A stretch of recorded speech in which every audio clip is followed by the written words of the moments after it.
आज के लेक्चर में जानेंगे क्लाउड सीडिंग टेक्नोलॉजी के बारे में। क्लाउड सीडिंग को हिंदी में बोलते हैं कृत्रिम वर्षा। आगे बढ़ते हैं, स्टार्ट करते हैं। पहले समझेंगे क्लाउड्स क्या होते हैं। तो क्लाउड्स क्या होते हैं कि clouds are made up of tiny water droplets और आइस क्रिस्टल्स। इसको रिवर्स पढ़ते हैं। अब कैसे क्लाउड्स बनते हैं वो समझते हैं। पहले एटमॉस्फेयर पर छोटे छोटे पार्टिकल्स होते हैं, डस्ट के और सॉल्ट के। एकदम ये होंगे हमारे छोटे छोटे मालूय पार्टिकल्स हैं जो इन्वायरमेंट में इतने हल्के हैं कि हवा में उड़ रहे हैं। धीरे धीरे क्या होगा, इन पार्टिकल्स के चारों ओर जल वाष्प वाटर वेपर जमने लगेगी। फिर धीरे धीरे क्या होगा, ये ठंडे होने लगेंगे और ये वाटर वाष्प इनमें कंडेंस होने लगेगी, संघनित होने लगेगी। धीरे धीरे इनका वजन इतना ज्यादा बढ़ जाएगा कि ये कन्वर्ट हो जाएंगे वाटर ड्रॉपलेट्स और आइस क्रिस्टल में, और वहां से धीरे धीरे आसमान से नीचे गिरने लगेंगे और बारिश होने लगेगी। फिर से छोटे छोटे हमारे पास डस्ट के पार्टिकल होते हैं या सॉल्ट के जो इन्वायरमेंट में तैर रहे होते हैं, उनके चारों ओर वाटर वेपर जमती है। जब जम जम के बहुत ठंडी हो जाती है, कंडेंस हो जाती है, इनकी जब साइज बढ़ जाता है तो यही फिर नीचे बारिश के रूप में नीचे आ जाते हैं। तो ये होता है पूरा का पूरा सिस्टम क्लाउड फॉर्मेशन का, और यही यहाँ पर लिखा हुआ है। फिर अब क्या करना है कि अगर ये छोटे छोटे डस्ट के पार्टिकल्स इन्वायरमेंट में ना हो, इनको बोलते हैं कंडेंसेशन और आइस न्यूक्लियाई भी बोलते हैं। इन डस्ट पार्टिकल को या सॉल्ट के या नमक के छोटे छोटे जो पार्टिकल्स होते हैं, इन्हीं को बोलते हैं कंडेंसेशन न्यूक्लियाई या आइस न्यूक्लियाई। यहाँ पे ये जो वर्ड याद रखिएगा क्योंकि आगे आएगा आइस न्यूक्लियाई वर्ड या कंडेंसेशन न्यूक्लियाई। अगर ये ना हो तो फिर बारिश होगी नहीं, बारिश की बूंदें बनेंगी नहीं, क्योंकि बारिश की बूंदों को बनने के लिए एक बेस चाहिए। तो ये छोटे छोटे जो पार्टिकल्स होते हैं ये बेस बनाते हैं, बेस प्रोवाइड करते हैं।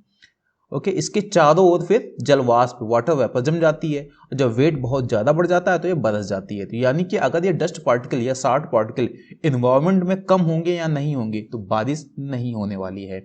अब हम समझने वाले हैं क्लाउड सीडिंग क्या है फिर, क्योंकि ये बेसिक है। जब तक आप ये नहीं समझते आप क्लाउड सीडिंग समझ नहीं सकते थे। तो पहले डेफिनेशन समझ लेते हैं।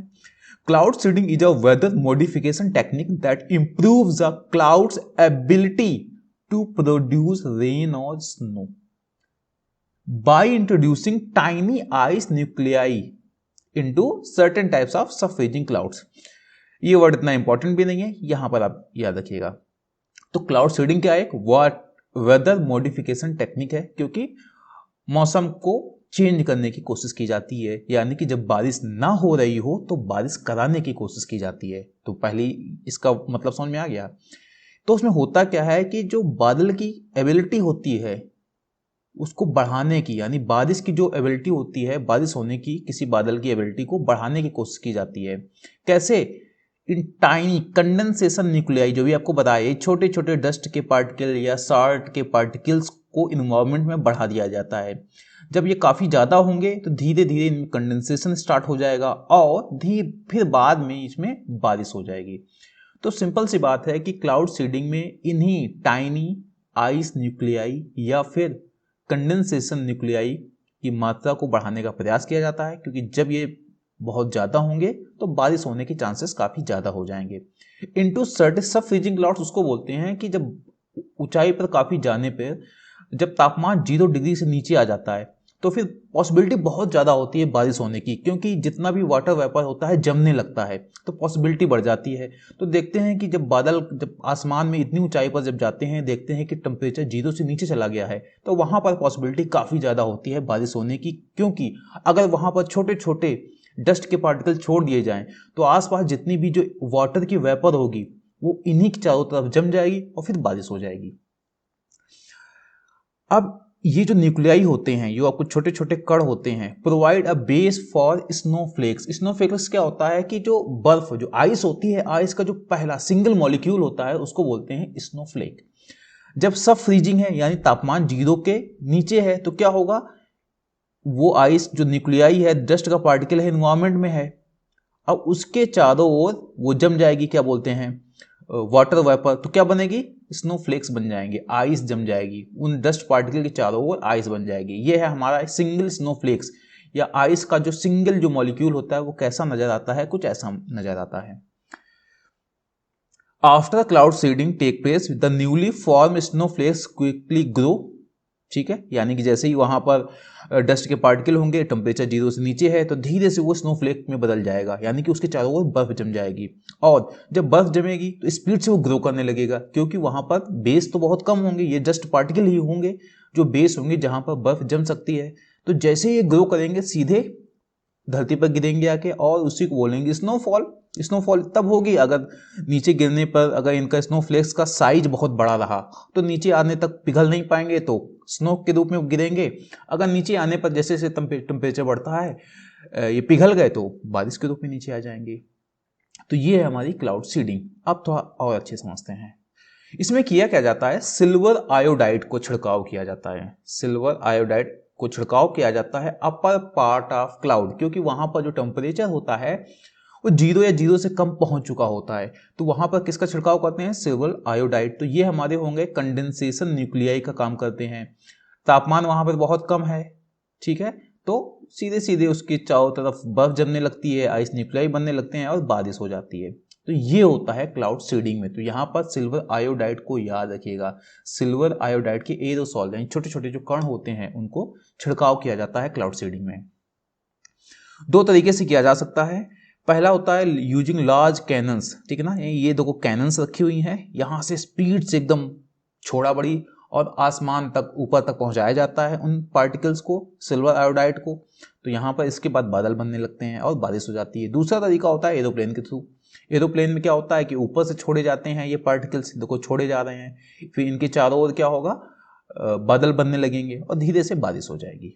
तो ये दो तरीके होते हैं, या तो कैनन का यूज करते हैं जो कि ग्राउंड बेस्ड होती हैं, और एयरप्लेन्स का यूज कर सकते हैं।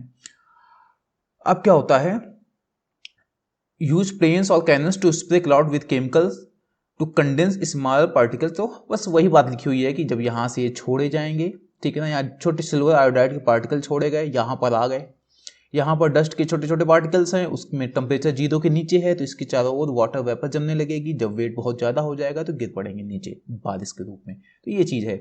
आप थोड़ा स्टेप के बारे में समझ लेते हैं। पहला स्टेप क्या होता है, plane disperse silver iodide particles into the clouds. ये प्लेन था, ये देखो छोटे छोटे पार्टिकल्स इसने ऊपर से गिरा दिए।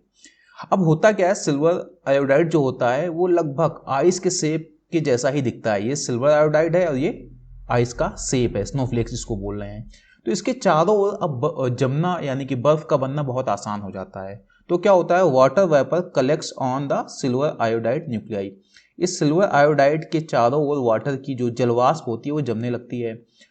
चूंकि तापमान बहुत ज्यादा है तो आइस क्रिस्टल में बदल जाती है। The vapour freezes and heavy ice crystal form. और जब वजन बढ़ेगा आइस क्रिस्टल का तो फिर ये नीचे गिरने लगेंगे, स्नो के रूप में या रेन के रूप में। जब साइज बहुत बड़ा होगा तो स्नो के रूप में नीचे आ जाएंगे, और अगर छोटा होगा तो नीचे आते आते फिर पिघल जाएंगे तो रेन के रूप में आएंगे। तो ये है पूरा क्लाउड सीडिंग का पूरे स्टेप्स। खतरा क्या है क्लाउड सीडिंग से, ऐसा माना गया है कि क्लाउड सीडिंग अगर आप करते हो इन्वायरमेंट में, अगर सिल्वर आयोडाइड का छिड़काव करते हो तो पॉसिबिलिटी बढ़ जाती है, 10 से 15% इंक्रीज हो जाएगी, ज़्यादा पॉसिबिलिटी है। यानी कि अगर 100 mm है तो 110 mm बारिश हो जाएगी। 10 से 15% का इंक्रीमेंट नज़र आता है क्लाउड सीडिंग से। लेकिन समस्या क्या होती है, जो सिल्वर आयोडाइड का छिड़काव किया जाता है वो एक्वेटिक लाइफ के लिए खतरनाक होता है। ये एक है मेन डेंजर, खतरा है, क्योंकि वही सिल्वर आयोडाइड जो डस्ट पार्टिकल्स हैं वो नीचे आएंगे, सिल्वर आयोडाइड नीचे आएगा और वो जलीय एक्वेटिक इकोसिस्टम को नुकसान पहुंचाने वाला है। फिर भी साइंटिस्ट कोशिश कर रहे हैं कि कोई इसका नॉन टॉक्सिक रिप्लेसमेंट मिल जाए जिसका हम यूज कर सकें। उसकी जगह ऐसा पाया गया है कि जो कैल्शियम क्लोराइड है, हो सकता है कि फ्यूचर में, अभी क्लाउड सीडिंग में यूज किया जा रहा है सिल्वर आयोडाइड और फ्यूचर में यूज किया जा सकता है कैल्शियम क्लोराइड को। तो ये पॉसिबिलिटी आगे की बन रही है। तो अभी तक लेकिन यूज किया जाता है सिल्वर आयोडाइड का,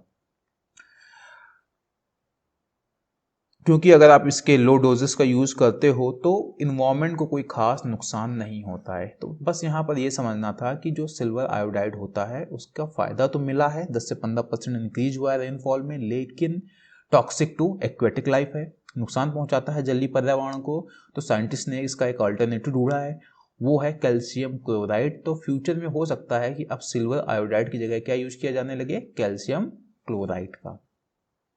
तो ये था हमारा क्लाउड सीडिंग। जल्दी आएंगे नेक्स्ट टॉपिक के साथ। Thank you.